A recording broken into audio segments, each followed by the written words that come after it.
What is up, beautiful people? It's a new week. We had a fresh weekend of softball. Welcome to Base Hits and Banter, your favorite podcast since Title IX. I'm one of your hosts, Haley McClinney, and I'm joined by my best bud, Sam Fisher. Since Title IX, since dude. Title IX. There's no other, since Title IX. God.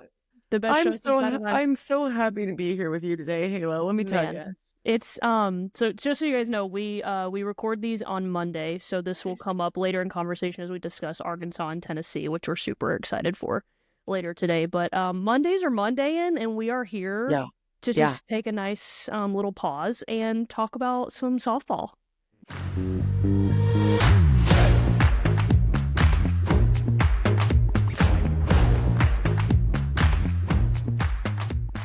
Yeah. Oh my gosh. I can't think of anything else I'd rather talk about more. Especially on a Monday. Especially on a Monday. Let's be honest here. I think, Sam, we have to start. I know where you're gonna go. We got to start with the MIZ. ZOU. ZOU and OU went down in Como. Well done. To Missouri, their first loss of the season. Missouri, after a few weeks in conference play, has not looked all of that great. Bottom of the SEC. Little struggle. And then they just didn't care. They were like, okay, you're undefeated. You're Oklahoma. You're the 4-time defending Natty champs. Here we are. Whatever. Boom. Yeah. Not on my bingo card that would have been Oklahoma's first loss. I mean, not to take anything away from Missouri, but this season is just proving to be like that. It's insane. It's really insane. I did think that at some point, because Oklahoma is very young and inexperienced compared.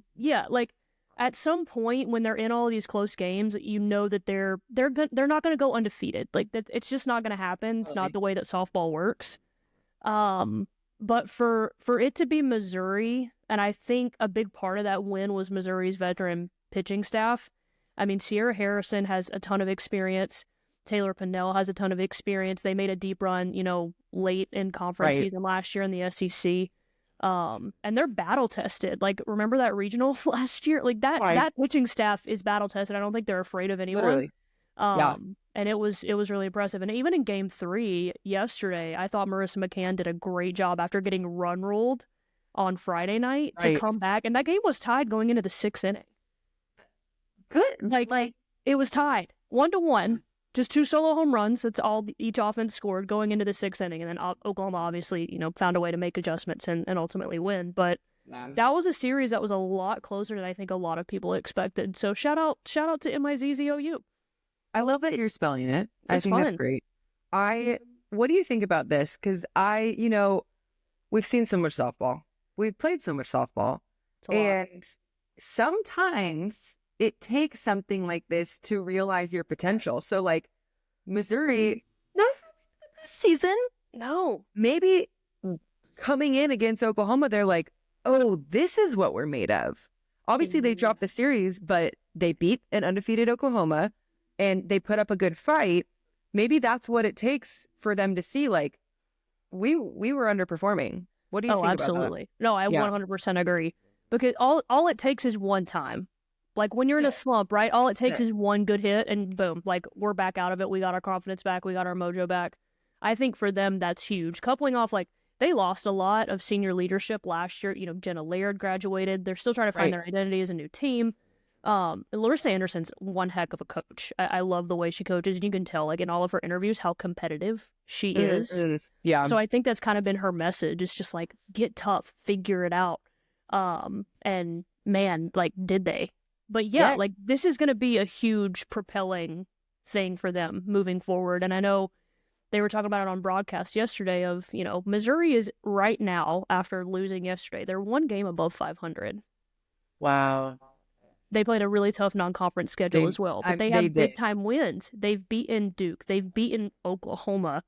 So just keep an eye out for a second-half surge from Ole Mizzou. You know what?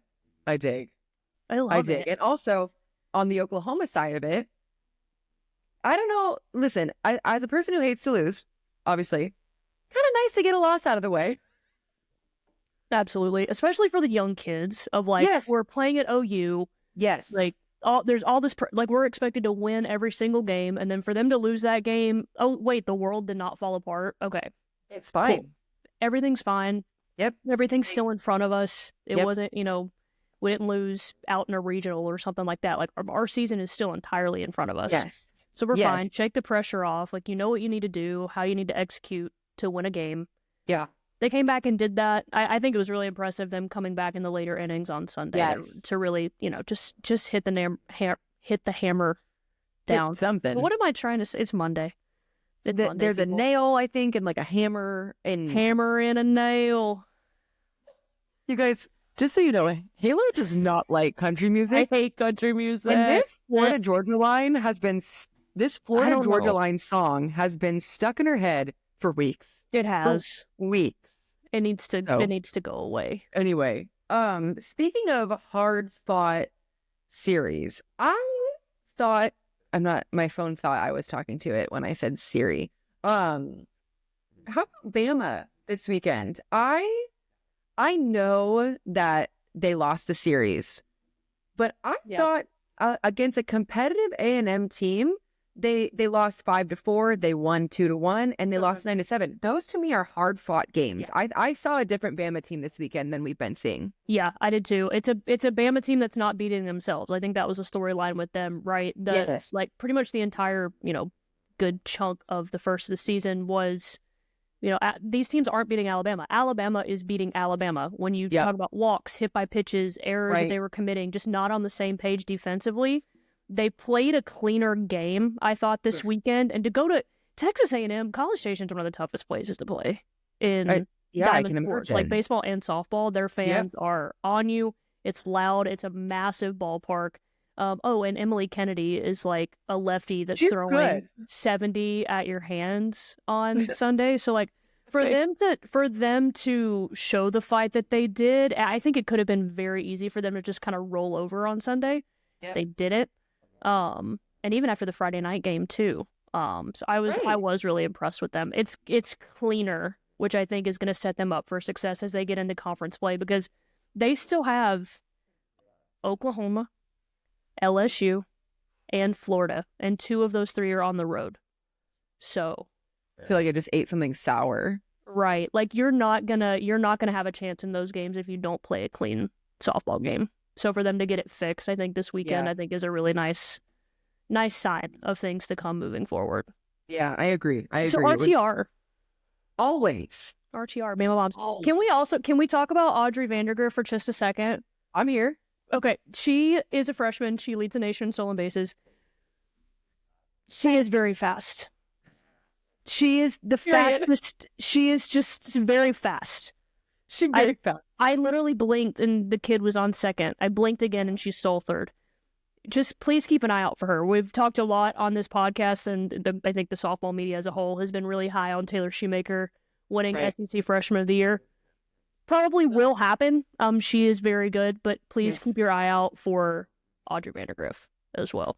Quietly having a really great year as a leadoff hitter as a freshman for Alabama. Leading Division I in stolen bases. That's so hard to do. I say that as someone who I never led the nation in stolen bases, so obviously it's so hard. But you did hit a triple this last season. I pulled my hamstring along the way. It made for one of the best moments in pro softball this summer. The way that I built up my whole entire career around my personality of being a total dipwad, and I'm laying there at third base and be like, "Oh, Sam, just being Sam." I'm like, "Oh no, she's actually hurt." Yeah, no, my hamstring actually did rip, but I am safe. She gone. I love that you talked about quietly having a really good season, because I want to bring up Liberty. I think Liberty is quietly just kind of kicking butt. They are. I mean, we talk about Liberty on here quite a bit. We love what they do over there. They've got some really good upperclassmen. They've got good young, it seems like such a good mix, and they're sitting there and they're just they're 27-6. They're good. They're good. Wins over Alabama, wins over Duke. Yep. Right? They've got big time wins. I'm pretty sure they beat Clemson as well. Fact check me. They are very good. One thing about Dot Richardson, if you haven't been in a room with Dot Richardson, she will have you ready to run through a brick wall, fired up, ready to rumble. Her competitiveness is absolutely off the charts. And I think you bring up a good point, too, is like their experience. They're not afraid of anyone. I think that, and you can speak to this more than me, as a mid-major, half of the battle, I think, is showing up not intimidated by the bigger schools that you play. 100%. And I think there's something to be said, too, for the consistency that they've had of the players that have stayed there for the past couple of years. You can have all the talent in the world. You can accumulate all the talent in the transfer portal that you want. But you need some veteran leadership that understands how the program itself works. You can't expect a senior transfer to be the leader of your program. There are freshmen in that program. Right. Like you have to have people that carry the culture year over year over year. And I think that's why Liberty has been so successful. Yes. And I am fact checking. I did think that they had beaten Clemson. They did not, but they I'm a liar. No, we both are. Cause I was like, yeah, no, that sounds right. They did beat North Carolina. I think we were just thinking of the different Carolina. There's a lot of Carolinas over there on the East Coast. They really are. They just be over there. But yeah, no, I love that. And you're right about if you sit down with Dot Richardson, you're not going to be sitting for long. You're going to be standing up, running through a brick wall, ready to rumble. A very experienced coaching staff too. You got the Fagans there. You got Dot Richardson there. I mean, you're joking. Like name a deeper coaching staff across mid-major softball. I can't. Maybe Marshall. That's a good staff. We love Marshall on this pod. At Higginbotham, we put people first. Our specialists are here to serve you, the people you care about, and your success. Insurance, HR, and financial services. Inspired by you.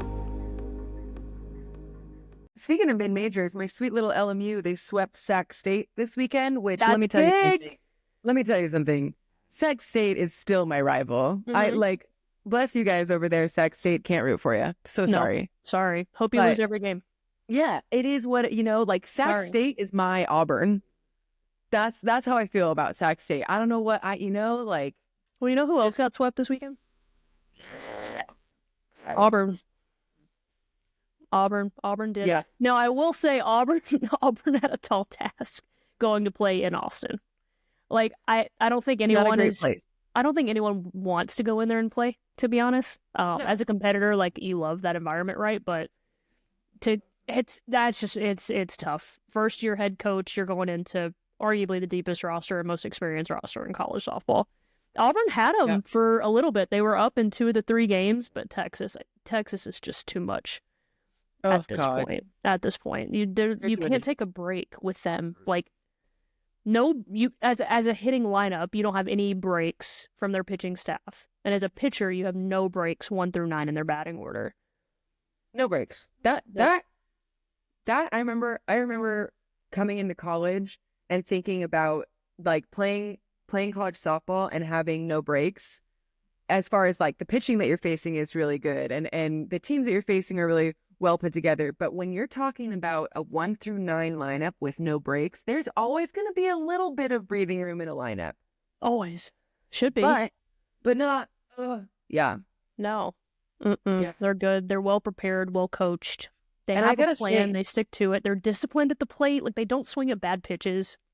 What's that like? What is that like? I don't know. I never heard of it. Yeah. I never seen a pitch I didn't like. Yeah. Hitters hit, you know what I mean? Swingers swing. You know if it bounces, that just means I get a little more momentum. I'm just practicing for my golf and my retirement. That's all that means. Yeah, exactly. That's all that means. I love that you transitioned right into, you know who else got swept this weekend? Speaking of rivals. Yeah. Also, sweet LMU, they get to go play 3 games in College Station. As you just said, College Station is a hard place to play.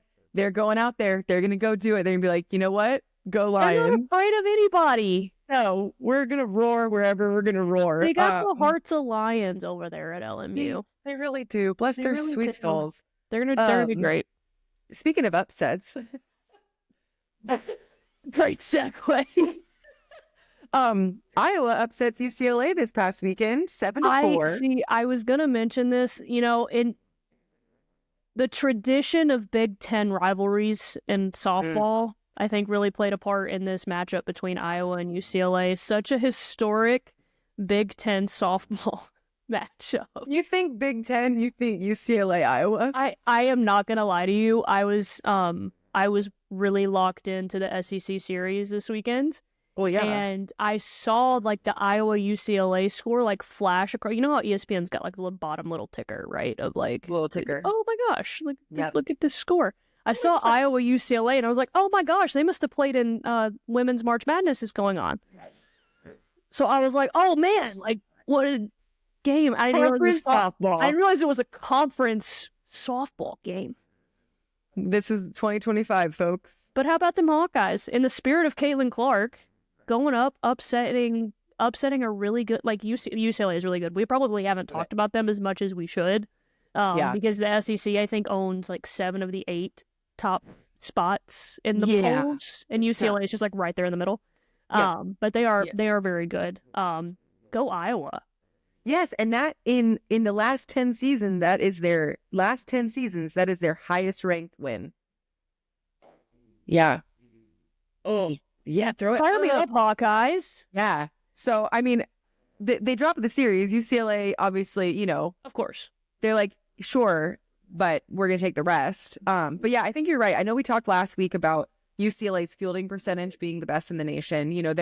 They're playing good, classic softball, and that there's a lot to be said for that, and that's probably why too we're not talking about it a lot, is because they're kind of just getting the job done, and there's really not much that's flashy about it. And I love that. We love that. We love that. Just do your job, execute well. You're gonna win. You're gonna fly under the radar. Boom, baby. Boom, baby. That's it. Oh man.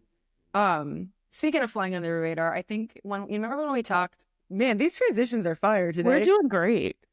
Remember when we talked about who we thought was going to go to Oklahoma, and I said my dark horse was Duke? I'm so sorry, Duke. I think I gotta put that horse down. Right now, it's not looking bright right now for Duke. It's looking. Can it be turned around? Absolutely. Sure. Florida State I think are just out of this world. Like, in terms of just finding a way to win, right? Like, yeah, the pitching staff is still the biggest question mark for them, right? Like 1 through 9, I think their batting order can compete with anyone. You talk about Issa Torres is so fun to watch. Plays a great shortstop. Great leadoff hitter. Jasani Beecham, National Freshman of the Year last year. Not many people seem to like remember that, but she was National Freshman of the Year last year. And coming back into your sophomore year and still kicking butt. Better. Hard to do. She's better. Yeah. Like across the board, she is better. And then you have Michaela Edenfield, who's just out. The strongest person in Division I softball, I think. No, 100%. Like she touches the ball and it flies 400 feet. Absurd. Can we talk about her for 1 second? Please. She's so cool. First of all, cool. She's so cool, but she's she's just, like you said, strongest softball player in the nation. Just launching nukes, probably squatting 350. Nukes. Probably squatting 350 in the gym. Best makeup in college softball. Hands the duality of women, I just can't. Michaela Edenfield. We love you. We'll have you on the pod at some point. Can we please? Because I want to tell her, like, I think I'm her number 1 follower on TikTok. Like, I be commenting on all of her stuff. She's incredible. I mean, honestly, like the talent it takes to do her makeup is insane. As you can see from no makeup, it's because I don't want to fail. Yeah, same. I'm scared. I'm scared I'll look like a raccoon. To anything. I don't want to do that. But she's gonna wear a mask on defense. And listen, you want to talk anything NIL? Makeup companies? I don't think I know many of them, but you guys gotta call her. Call her now. Get her on the makeup roster right now. Ulta, Sephora. I don't know of any other makeup brands. I should know more. I like that you said Sephora and Ulta as makeup brands, and those are mostly just stores, but they have makeup in there, right? You know what I mean? I think I have some Ulta points I need to go use. I am sweating. I go to Sephora and Ulta every year on my birthday because they give you a free item. I didn't know. Yeah. Let's do that this summer on your birthday. Okay. Yeah, no, I will. We're not gonna be playing softball, so we might as well go shopping. We'll have time. Yeah. How fun. Sorry. Did you want to keep talking about FSU? I just really needed to give Michaela Edenfield a shout out. Honestly, I just think they're really good. Like that's really all I have to say about them. Yes. I think Lonnie Alameda is a good enough pitching coach, a great enough pitching coach, outstanding enough pitching coach that there's enough talent coupled with the way that she calls pitches, the way that she empowers them. I think they'll figure it out, and I think they'll be pitching their best by the time, postseason rolls around. I don't know that. I think they're going to be right on the border of hosting a super regional, not hosting a super regional. But I think the ACC overall is down this year. Really interested to follow. They always do the 2 midweeks with Florida later on in the year, so I'm really interested to see how that kind of goes, because I think that could play a big part on if they host a super regional and get one of those top 8 seeds, which are... And how many SEC teams are going to get a super? All of them. A lot of them. The whole thing. A lot of them. The pipeline to the women's national team. HPP has helped me find a new identity in who I am as a player. It's helped show how hard work pays off, and it's really got me excited for the future of our game, the future for me, the future for my fellow athletes, and for what I strive to do in the future in college and then potentially with USA softball in the future. And on what you're talking about with pitching for FSU, they scored 33 games in 3 series against Duke, who has a good pitching staff. So when you look at that, you're like, if you can score 33 runs in 3 games, you should be winning. You should be. And they proved it because they won one of their games 12-4, where it's like, okay, good job. But then the next game they won 12-11. So you're like, if we have the offense that we know we can have, we have the breathing room to give up some runs. Right. And not that you want to go in with a mindset like that, but it's like kind of nice knowing as a pitcher, I say as a infielder, you got to be the pressure's off to have to be perfect. 1,000%. Nyjah Kennedy, she threw this weekend a gem through 6 innings, 2 hits. They lost 1-0. So we've seen it. We saw it with Carlin Pickens in Palm Springs when Oregon beat them 1-0. Throws a gem. Mm-hmm. If your team's not scoring, well, Carlin Pickens also threw a gem against Arkansas in game 1 as well. Yeah. She had 10 Ks. They go to extras and then 3 unearned runs that her defense gives up. So that's just really, really tough way to lose, right? But also in a perfect transition here, Robin Heron. Hey, Queen. Sing it. 16 Ks up there in Knoxville. We know our friend Aubrey Leach wasn't too happy. Wasn't too happy. We know Karen Weekly wasn't too happy. You know she wasn't. You know she wasn't happy. Arkansas has looked like I think what we thought Arkansas was. This to me is more how they play than what we talked about last week. Pig, suey. Should we just end this episode now? No, this is the team that I thought was going to make it to Oklahoma City. This is the team. Yes. That's the team that shows up. Interested to see how they play tonight. As of now, we are recording this on a Monday at 4 p.m. Eastern, guys. So we have no idea what's going to happen in that game. But they can swing it. If they get the pitching staff figured out, they're good. They're good enough. And I think they're battle tested enough to finally be able to break through and make it to Oklahoma City. Yeah. So let's see how they ride it out, where are they going to play more like this, the way we know that they can play and the way that they know that they can play. So you know how you see teams where it's hot, hot and cold, right? Mm-hmm. Let's see how hot they can stay. Let's see. I'm all the way here for it. To do this on the road too is that's another layer, I think, that very impressive. Yeah. Speaking of onions.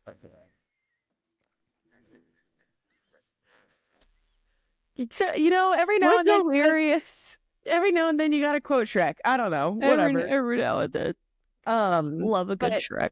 I want to make sure before we go, because I know we're getting to the point where we've just been yapping. Jordie Ball is still holding strong with those offensive stats, man. You know what? I'm so glad you brought her up. No one's talking about her.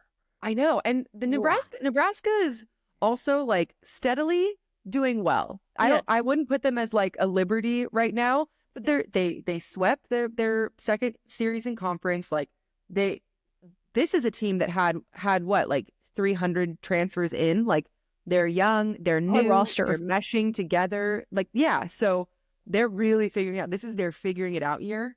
But Jordie Ball, she's got 93 at bats. She's hitting 473 with 11 doubles, 2 triples, 11 home runs for a 989 slug. Like, girl, look at her go.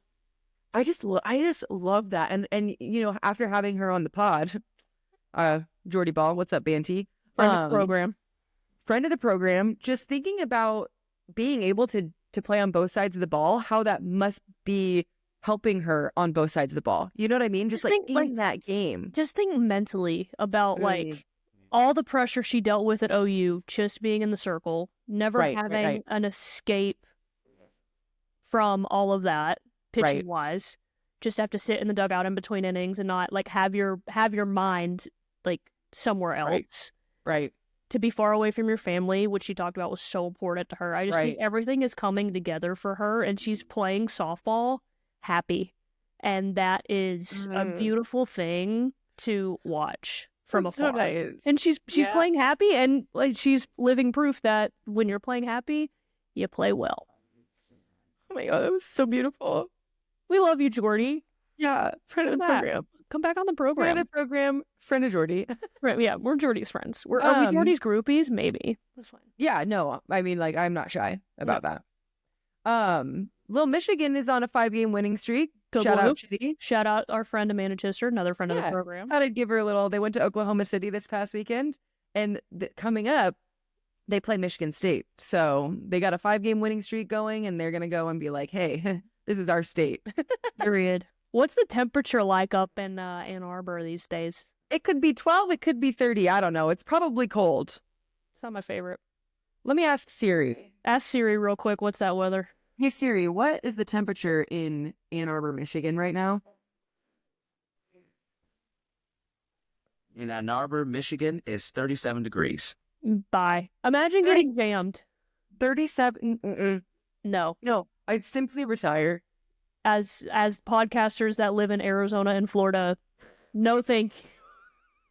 Like, please. 37 degrees. Also, did you notice my Siri is a boy? I did notice that. How do you change that?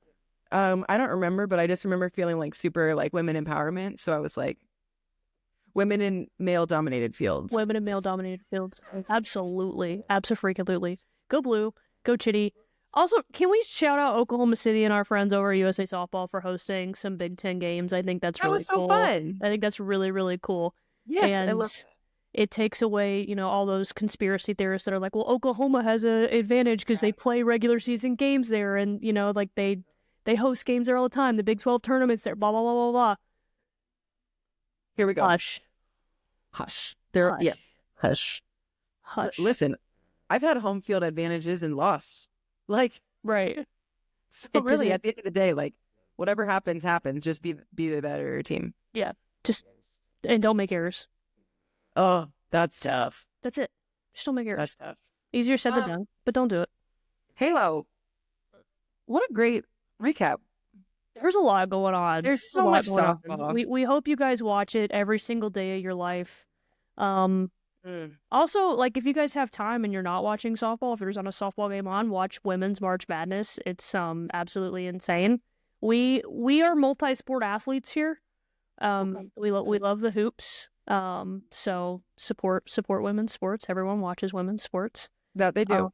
But really, really excited to keep following along on the diamond, and these girlies are giving us way too much to talk about in a 40-minute window. So I truly and next up, Tennessee, Oklahoma. I'm excited.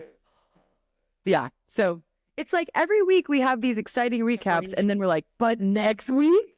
So it just keeps getting better. It's like a fine wine. Softball just keeps getting better with time. Yes, that's what they say about wine. That's what they say. Same time next week? Sounds great to me. Okay, Banties, you know where to find us. XOXO. At this time, we would like to thank the USA Softball Store at usasoftballstore.com for our amazing gear this week. You guys can have the exact same gear that Samu and I have literally right now if you go to usasoftballstore.com. So go literally right now, and you can use code BHB15 right now and get 15% off your entire purchase. So buy a lot of stuff, get that 15%, let it all go to use. usasoftballstore.com. Again, that code is BHB15.